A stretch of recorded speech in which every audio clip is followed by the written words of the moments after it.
ان کو کلمے کی تلقین کرنے کا حکم ہے، اور ان کو یہ بھی حکم ہے کہ وہ اس کی اچھی چیزیں اس کو بتائیں۔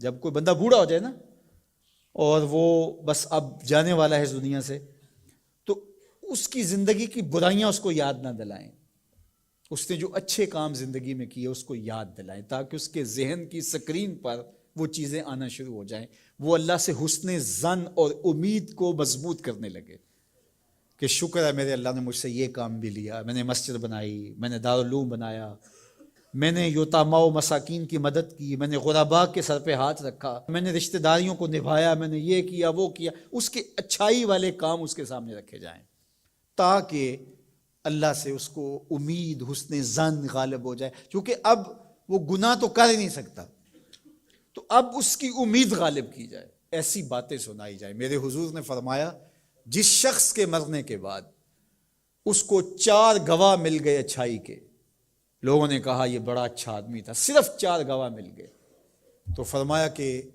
اللہ اس کو غفران و رحمت کے پردوں میں ڈھانپ لیتا ہے، اس کی بخشش و مغفرت ہو جاتی ہے، اس کو جنت عطا کر دی جاتی ہے۔ حضرت عمر تھے، عرض کی یا رسول اللہ صلی اللہ علیہ وسلم، میرے ماں باپ آپ پہ قربان ہو، اگر کسی کے پاس 4 گواہ نہ ہوں، 3 گواہ ہوں، تو میرے حضور نے فرمایا وہ بھی جنتی۔ حضرت عمر بولے حضور اگر کسی کے پاس 3 بھی نہ ہوئے، 2 ہوئے، میرے حضور نے فرمایا وہ بھی بخشا گیا۔ حضرت عمر کہتے ہیں ایک کے بارے میں نے پوچھا نہیں، حضور نے بتایا نہیں، اگر پوچھ لیتے تو شاید حضور بتا دیتے کہ ایک والے کا بھی کام بن گیا۔ تو یار جس کو صرف 2 گواہ مل گئے مرنے کے بعد، لوگوں نے کہا بندہ بڑا نیک تھا، نمازی تھا، ظلم نہیں کرتا تھا، زیادتی نہیں کرتا تھا، صرف 2 گواہ مل گئے، اس کی بخشش۔ لیکن وہاں کچہریوں والے گواہ نہیں چلیں گے، گواہ سچے ہوں گے، اللہ کے ہاں جھوٹے گواہ، وہ چاہے 2 ہی مل گئے، 50 سال 60 سال 70 سال کی زندگی میں 2 گواہ اچھے مل گئے اس کی اچھائی کے، وہ جنتی ہے۔ اللہ اکبر۔ اور کئی ایسے لوگ ہوتے ہیں جن بیچاروں کو گواہ ہی نہیں ملتا، جو کسی وجہ سے گواہی دے بھی رہے ہوتے ہیں، وہ بھی کہتے ہیں چلو ساڈے نال تے چنگا ہی سی۔ اس کا مطلب ہے کہ سب کے ساتھ اس کا رویہ اچھا نہیں تھا، ساڈے نال تو ویسے کدی نہیں سی کی تھی۔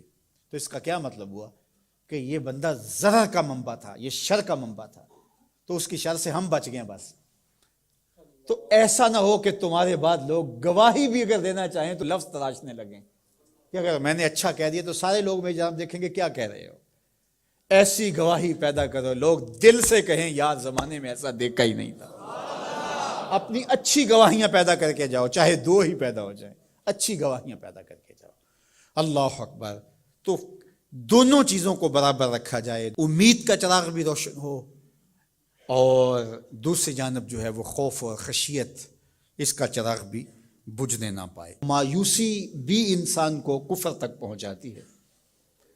جب کسی کو پتا ہو کہ اب رخصت ہی نہیں ہے، معافی نہیں ہے، تو وہ جس نے 99 قتل کیے تھے، جب اسے پتا چلا کہ جہنم میں جاؤں گا ہی، تو اس نے کہا پھر 99 کیا 100 کیا؟ جس کو سزائے موت ہو جاتی ہے اس کی پھر نگرانی کی جاتی ہے، اس کو پتا ہے میں تو مرنا ہی مرنا ہے، 1 مار کے بھی مروں یا 10 مار کے بھی مروں، ایک ہی بات ہے۔ تو خوف اور امید دونوں ساتھ ساتھ ہوں کہ گرفت بھی ہو سکتی ہے، رخصت اور چھٹی اور معافی بھی ہو سکتی ہے، یہ زندگی کے اندر جو ہے وہ توازن چیز قائم رکھتی ہے۔